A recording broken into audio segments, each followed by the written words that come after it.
Hey guys, Drudder here. It's the 15th of July 2013 and I'm going to get this part of the video out of the way right away. The Mint has updated their numbers today. They have been sticking to sort of a Monday schedule as well as sometimes additional points during the week. But Mondays they do seem to be updating recently anyway. So they're showing 2.5 million here in July, and as I've mentioned in previous videos, the record July was in 2010, and that was 2.98 million.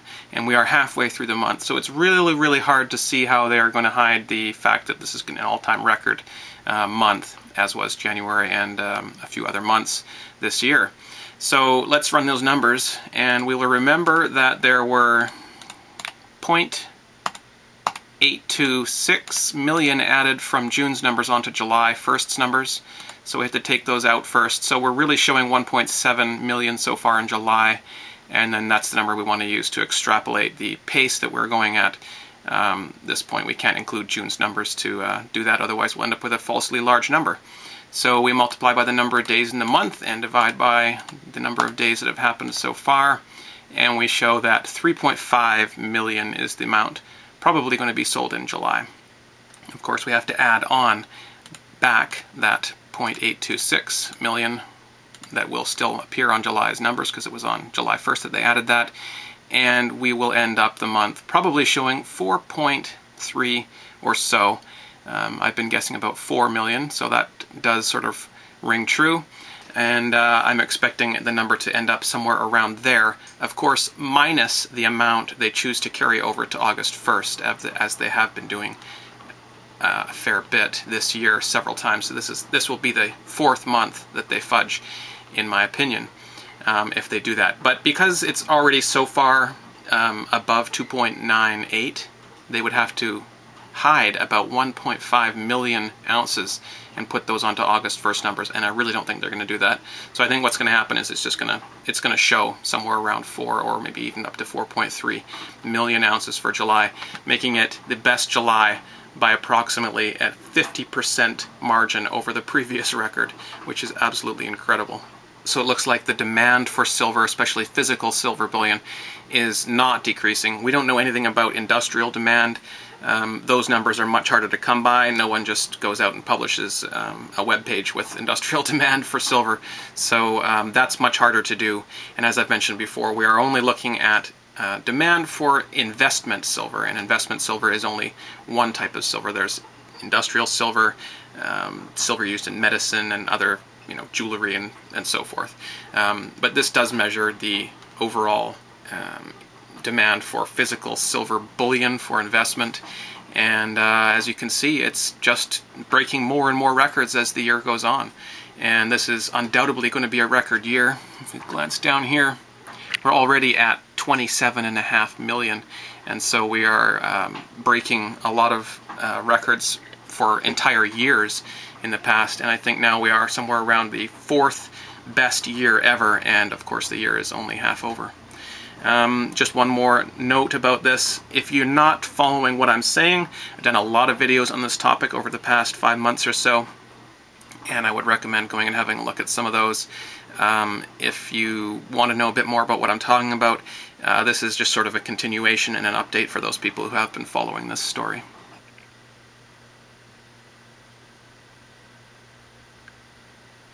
At least it's not going up as fast as it was before. Shadowstats has updated again. As you can see, the unemployment data shows that we are higher than ever before. This is approximately 24%, which is the same unemployment that we had during the Great Depression of the 1930s. And this is measured the exact same way that they measured it back then, so this is legitimate. We have officially reached the same unemployment level that happened during the first Great Depression. As you can see down here, the official numbers, looks like it's been flat the last couple of months. Just that last little dash there is trending downwards, and it's sitting at approximately 7% right now.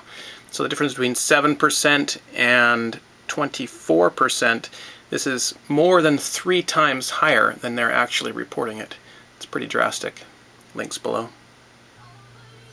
I've been picking up a fair bit of copper here and there, just little pieces really, but I do it as often as I can. Whenever I stop by any bullion store or coin store or whatever, I'll ask if they have any junk copper. Just sort of pick it up for metal value. But sometimes I get cool stuff, like this is all the stuff I got recently, but I pulled out aside a few interesting examples. Let me know if you know what any of these are.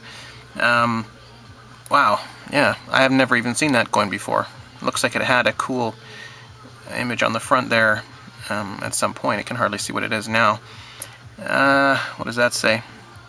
République Française, okay, so the French Republic. I can't see the denomination or the date or anything there. Is that a lira? I don't know. Some of these ones are faded. I think that said 10 centimos or something like that. Obviously an old copper coin from somewhere in the Spanish Empire or something. That one says 1988 right there. And it's another one of those. I hadn't seen this one before. It says Palestine on the back. Coins are cool. And this one is South Africa, and it's the same size as all those large pennies that you find from Britain and other places. And as you can see, exactly the same size. A lot of countries were using this blank size, and this is 9.45 grams, and it makes a pound of copper if you have 48 of those together. In fact, I have somewhere. I'll show you. Right there. That's 1 pound of copper.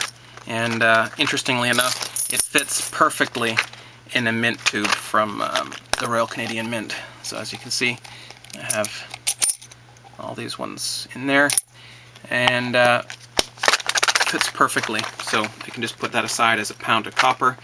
It cost me pretty much just metal value. In fact, in some cases the coins were just thrown in on other trades or whatever, so I'm stacking up some copper. Here's a Somali elephant coin. It's a 1 ounce coin from Africa, obviously, 999 purity. Each year has a different design for the elephants on there. This one has sort of a family drinking some water. And there's the other side. It's got a face value of 100 shillings.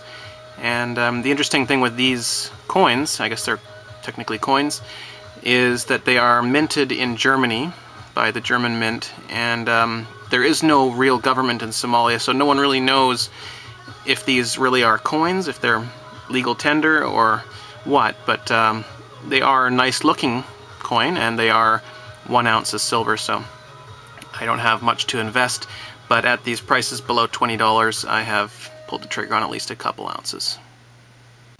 That ends the silver and copper section of this video, but feel free to keep on watching if you're interested to see how my garden's going. Other than that, talk to you guys soon. It's Friday, about 4 p.m. rush hour, and just doing my own little survey to see how long it takes to go over this bridge. There was no wait to get on, and I'm about to pass over. It looks like it's going to be similar to the video I did last week where I passed right over it in 30 or 40 seconds over the entire bridge. This is the bridge they're talking about tearing down because it's too old, and they want to put up a bridge with license plate readers and a toll. So you must have a bank account and all that kind of stuff in order to pay the toll so that you can continue to exist and travel around in your own city. Anyhow, there it was.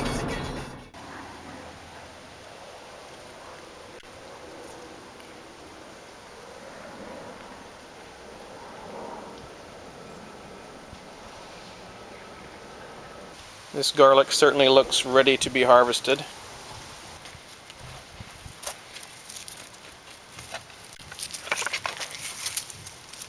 There we go. A couple little bulbs there. Several nice big size cloves. I'll dry these out, and some of them I will eat, and some of them I will plant in a couple of months as fall comes on, and they'll be next year's crop. Check out this big clump that I pulled out of the ground. It's like totally consolidated, just garlic. Even in the cracks there's these little ones. Crazy. I dug up another potato. It's fun when you can just dig up how much you need for a snack or a meal or whatever, and you don't have to, like at the grocery store, you end up buying stuff you don't end up using, but This way I find it's just like, oh, I'll just get a few out of the ground and leave the rest in there. These potatoes are pretty cool. You get like, I don't know, 3 or 4 per plant usually. It takes about 3 months, and you start with half a potato. So you use a potato that you were going to throw away because it's getting all spuddy or whatever, chop it in half, throw it in the garden, and then you get maybe 8 or so potatoes back. You just got to wait 3 months. Mid-July now. Looks like there's a fair bit of corn on these corn plants, so I'm interested to see how it's going to turn out because I've never done corn before.